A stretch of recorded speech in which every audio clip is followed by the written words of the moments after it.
On screen keyboard.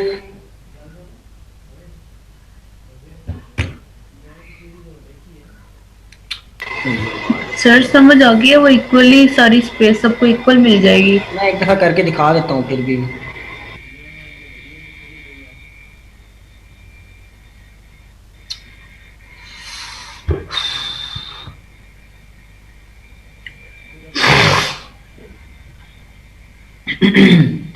Sir chat से copy कर लें। चले अब आ गया वो।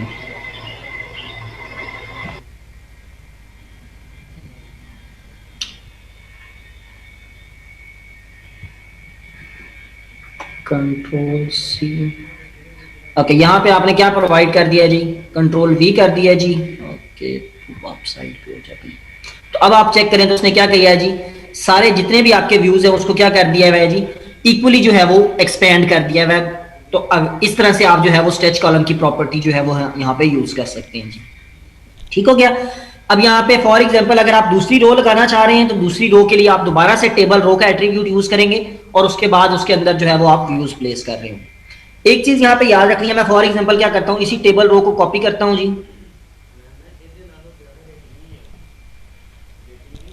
Control C. और इसके अंदर से मैं फॉर एग्जांपल दो बटन्स को यहां से रिमूव कर देता हूं। दो बटन्स को रिमूव किया है तो अब होना तो ये चाहिए था ना कि स्ट्रेच कॉलम की हमने प्रॉपर्टी अप्लाई की हुई है तो वो इन दो के दो को आपस में जो है वो स्ट्रेच कर देता, मीन इक्वल स्पेस प्रोवाइड कर देता। लेकिन ऐसा नहीं होता। टेबल लेआउट के अंदर जितने आपके जो पहली रो होती है उसके अंदर जितने कॉलम्स होते हैं उतने ही कॉलम्स जो है वो आपके इससे आगे वाली रोज के भी जो है वो होते हैं। मीन आपने अब 4 डिफाइन किए हैं, 4 मैक्सिमम है, तो हर रो के आपके 4 कॉलम्स को जो है वो यहाँ पे कंसिडर कर रहा होता है। तो अगर आप चाहते हैं कि नहीं इस तरह से शो ना हो रहा हो तो आप एक स्पैन की प्रॉपर्टी यूज कर सकते हैं जिसके थ्रू आप अपने किसी भी व्यू को जो है वो उसका एरिया इंक्रीज कर सकते हैं। लाइक आप यहाँ पे लेआउट अंडरस्कोर स्पैन की प्रॉपर्टी यूज करें जी, और लेआउट अंडरस्कोर स्पैन की प्रॉपर्टी में आप वैल्यू प्रोवाइड करते हैं लाइक 2। तो 2 का क्या मतलब है कि आप यहाँ पे इस व्यू को 2 कॉलम की स्पेस जो है वो प्रोवाइड करना चाह रहे हैं। तो 2 आपने प्रोवाइड कर दिया तो मतलब 2 कॉलम की स्पेस आपने उसको प्रोवाइड कर दी है। इसी तरह नीचे वाले को भी आप लेआउट अंडरस्कोर स्पैन की प्रॉपर्टी अप्लाई करके 2 उसमें वैल्यू प्रोवाइड कर देंगे तो वो भी क्या हो जाएगा, पूरे के पूरे 2 कॉलम की स्पेसिस जो है वो वहां पे प्रोवाइड कर लेगा। या अगर फॉर एग्जाम्पल 3 देते हैं तो अब उसने क्या किया है, उसको 3 कॉलम की स्पेस में अपने आप को जो है वो एडजस्ट कर दिया है जी। क्लियर है जी? Yes sir.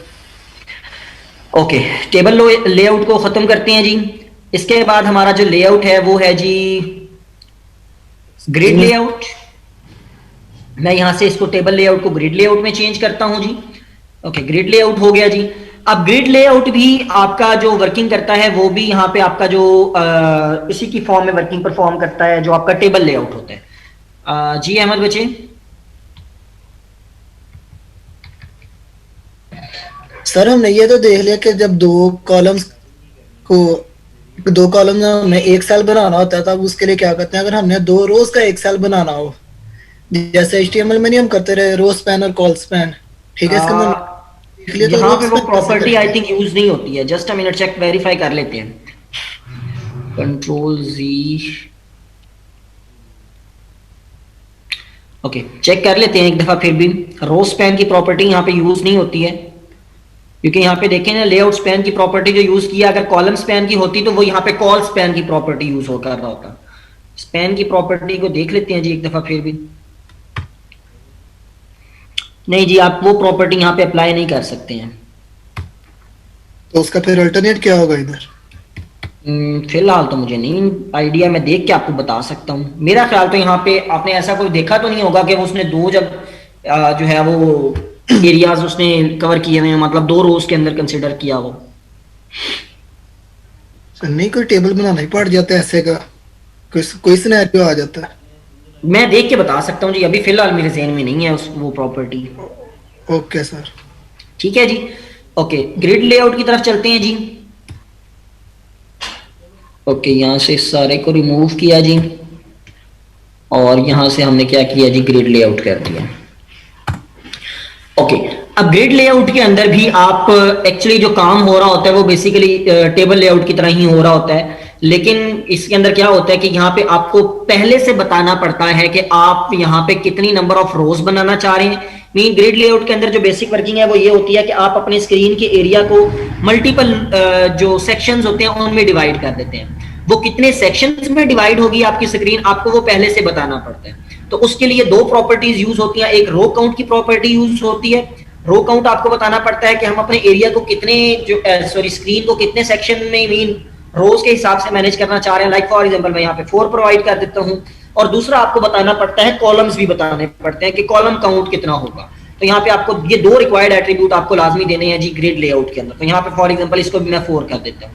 तो ये ग्रिड लेआउट बेसिकली क्या हो गया, यहाँ पे हमने अपनी स्क्रीन को 4x4 का मैट्रिक्स एक जो है वो बना दिया है। अब हम इस 4x4 के मैट्रिक्स के अंदर चीजें जो है वो प्लेस कर रहे होंगे।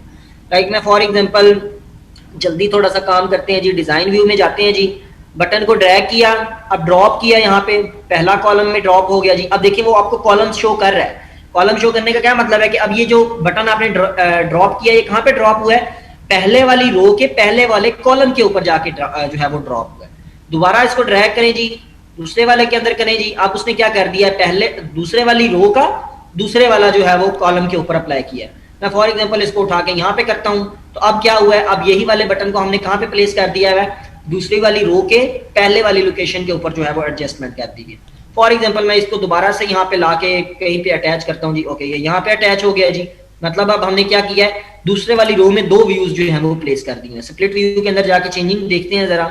यहाँ पे आप देखें तो अब यहाँ पे जब भी आप किसी व्यू को प्लेस करते हैं ना, आप कहीं पे भी उस व्यू को प्लेस कर दें, ये जरूरी नहीं है आप बेशक 10 व्यूज यहाँ पे लगाएं, 10 व्यूज के बाद आपको याद आए कि नहीं जी मैंने तो पहली रो में कोई एक और व्यू अटैच करना, तो आप बेशक वहीं पे उस व्यू को अटैच कर दें और वहीं से उसकी लोकेशन बता दें। लाइक फॉर एग्जांपल अब आपने क्या किया है जी, यहाँ पे 3 बटन अप्लाई किए हैं ना, तीनों बटन्स की आपने अगर आप देखें तो यहाँ पे आपने एक दो प्रॉपर्टीज यूज की हुई है, एक रो की प्रॉपर्टी यूज की हुई है और एक कॉलम की प्रॉपर्टी यूज की हुई है। ये बेसिकली मैट्रिक्स की फॉर्म में वर्किंग कर रहा है। तो आप यहाँ पे ये बता रहे हैं कि इस व्यू को आप किस वाली रो में रखना चाह रहे हैं और किस वाले कॉलम में जो है वो प्लेस करना चाह रहे हैं।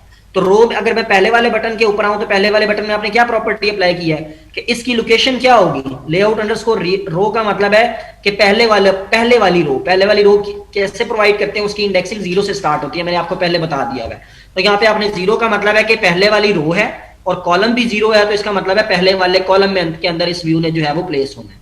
इसी तरह यहाँ पे आपके पास लेआउट अंडरस्कोर रो 1 है, तो इसका मतलब है कि आपके पास दूसरे वाली रो में यूज होना है और ये, और कॉलम कौन सा, 0 वाला कॉलम, मीन पहले वाले कॉलम के अंदर जो है वो इसने जाके प्लेस होना है। मैं फॉर एग्जांपल इसकी रो चेंज करके देखता हूँ जी। मैं फॉर एग्जांपल यहाँ पे 3 करता हूँ, तो इसने कहाँ पे प्लेस कर दिया है, सबसे आखिर वाली रो में। आखिर वाली रो का मतलब है चौथी रो के अंदर जो है वो उसने उस व्यू को जो है वो प्लेसमेंट जो है वो अप्लाई कर दी है।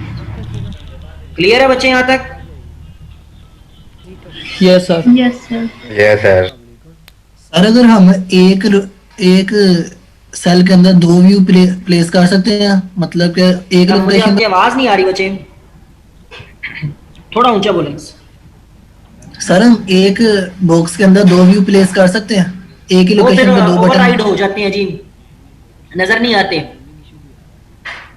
एक दूसरे के ऊपर प्लेस हो जाते हैं। तो अगर उसके अंदर लीनियर लेआउट लगा के 2 प्लेस कर दें, क्या चीज? अगर फिर उसके अंदर लीनियर लेआउट लगा के 2 प्लेस कर दें, वो तो फिर आगे पीछे आ जाएंगे ना। तो आ जाते हैं ना, वो एक्चुअली लोकेशन तो उनकी चेंज हो गई ना, तो लीनियर लेआउट लगाने की जरूरत क्या है आपको यहाँ पे? फिर तो आप सिंपली उसका रो कॉलम चेंज कर दें तो ऑटोमेटिकली वो एक दूसरे के आगे पीछे तो प्लेस हो जाएंगे। तो लीनियर लेआउट तो लगाने का कोई फायदा ना हुआ। सर फिर उधर वो जो रोज देखिए मैं जो आप बात कर रहे हैं उसकी मैं बात कर रहा हूँ। देखिए डिजाइन व्यू में जाएं, आपने यहाँ पे बटन प्लेस किया हुआ पहले वाली रो पहले वाले कॉलम पे, आप बटन को ड्रैग करें, बटन को ड्रैग किया और पहले वाले बटन के ऊपर ही आके क्या कर दिया, बटन प्लेस करने से पहले मैं आपको जरा दिखाऊं, कंपोनेंट ट्री में आप देखें तो आपके पास कितने बटन शो हो रहे हैं? 3 बटन शो हो रहे हैं, बटन 6, 7 और 8। मैं इस पहले वाली रो पहले वाले कॉलम में आके बटन को ड्रॉप करता हूँ, उसने बटन तो प्लेस कर दिया है लेकिन अब वहां पे 2 बटन शो नहीं हो रहे, वहां पे एक ही बटन जो है वो आपको वहां पे शो हो रहे हैं। तो मैं वही बात बताने की कोशिश कर रहा हूँ कि वो ओवरराइड हो जाता है, एक दूसरे के ऊपर जो है वो प्लेस हो जाए। ठीक। अगर आपने लीनियर लेआउट लगा के ही इनकी प्लेस को सेपरेट करना है तो क्या जरूरत है, यहाँ पे इसको वैसे ही उठाएं और यहाँ पे प्लेस कर दें इसको सेपरेट से। जी शुएब अमजद की, जी बोले बच्चे।